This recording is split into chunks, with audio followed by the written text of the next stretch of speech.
lalabas sa listahan ng trending topics sa social networking site na Twitter, ang Happy Kathniel Day. Para sa ilan, isa lamang itong ordinaryong araw.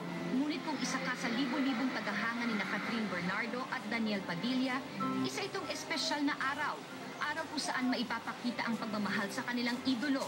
Siguro po, pag umupo tayo dito, isang linggo tayo magkukwentuhan. Masabi ko lang kung gaano ko sila kamahal. This is the story and the journey of Kathniel sa SIR. Pagsubok. Ang Kathniel Day ay nabuo dahil ang araw na 26, araw kung saan ipinanganak sina Catherine at Daniel. Mula sa isang simpleng pamilya, ipinanganak si Catherine March 26 ng taong 1996. Mula naman sa angka ng mga artista, ipinanganak si Daniel April 26 ng taong 1995. Bukod sa mga araw na ito, isa pang special day ang naganap sa mga buhay ni Catherine at Daniel. September 4, 2011 naman, ipinanganak sa telebisyon ang tambalang Kathniel. Paano kayo noon? Kasi syempre parang first time niya maging magka-love teams. Hindi naman nag-uusap. Magkakahiyaan din. Magkahiwalay yung tent ng boys and girls. Okay. So wala talagang chance na mag-usap kami or mag-open up. Kailan mo na-feel na, ay, may chemistry kami?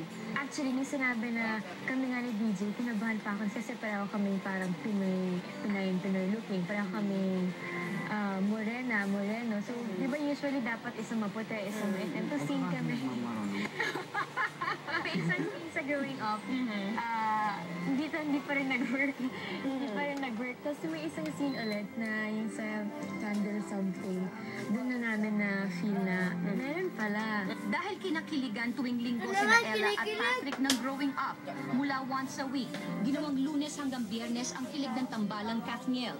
Ipinakilala sa primetime sina Mikay at Gino ng Princess and I. Dalawa sa hindi malilimutang karakter ng teleserye na naging bahagi ng 60 years of television.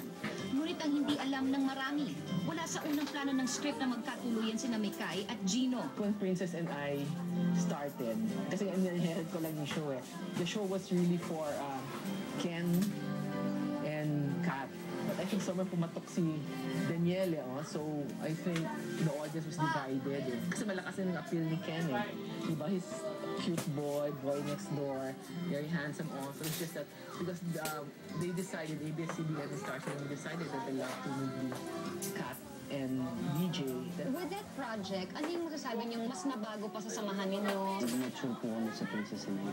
Doon na talaga, doon na-prove talaga ng mga Kathniel na, ayun, effective pala yung pagpapakilig namin. Isa sa paniguradong kinilig sa tambalang Kathniel dahil sa Princess and I, si Myra Santos. Basta't may Kathniel sa kahit saang lugar, paniguradong nandoon si Myra. Si DJ po, una ko po siyang na-meet sa Isitan Recto. Nakipagsiksikan po ako doon. Mall show niya na nagka-stampede. Nawakan ko po yung kamay niya. Nakakaloko po. Tapos umiyak pa po ako, no? So super, overwhelmed siguro. Kay Kat po, sa OMG Awards po, doon ko po siya unang nakita. Sa mga mall shows, lagi po akong nandun. Si Myra naging miyembro ng mga fans club ni Catherine at Daniel, tulad ng KB Buddies at Kathniel Spikers. Dalawa pa lamang sa hindi mabilang na fan groups na nabuo dahil sa Kathniel, dito sa bansa hanggang sa iba pang panig ng mundo. Sari-saring fan pages at accounts ginawa para sa kanila, kaya hindi lamang sa TV inaabangan ang Kathniel, maging sa internet. Sila yung binablog ko na instant thousands agad. In 5 minutes, in 5 to 10, once na ma-share mo siya sa Twitter and Facebook, thousands agad siya. Sila yung top tandem love team na most searchable in my vlogs. Ano kaya yung meron ninyo na wala yung iba? Parang Feeling ko hanggang matapos. Mr. Very sincere and very pure po siguro. Pero aside from that, hindi ko na alam kung bakit eh. Para sa ilan, bahagi raw ng magic na ito, ang pagiging espesyal ng dalawa sa isa't isa in real life.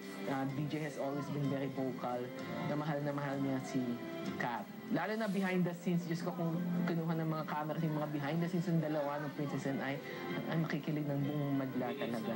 Siyempre pag love team mahirap because hindi naman palagi good mood kayo. Paano pag ako na nagkakatampuhan or Bago yung scene, kailangan kung inaantok na siya, gisingin niyo muna or patawanan yung konti para maging sa mood na siya. Or pag may problem kayo, dapat ayusin niyo na sana before the scene kasi nakikita sa amin. anong ginagawa mo? Mag-usap muna kayong dalawa? Ayokong pinapatagal.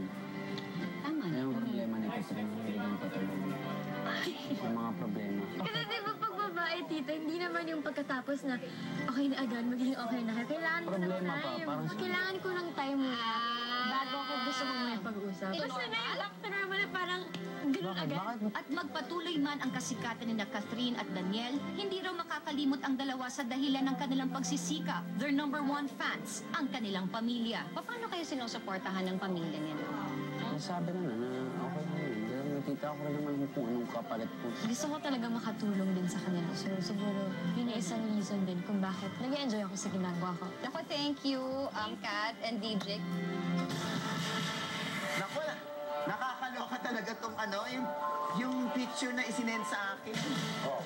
Eh, yung isang singer nga, meron ka-ulayaw, nakakaloka. Totoo kaya yan? Totoo kaya yan? Siguro dapat magsimba yung singer. Saan ba siya dapat magsimba?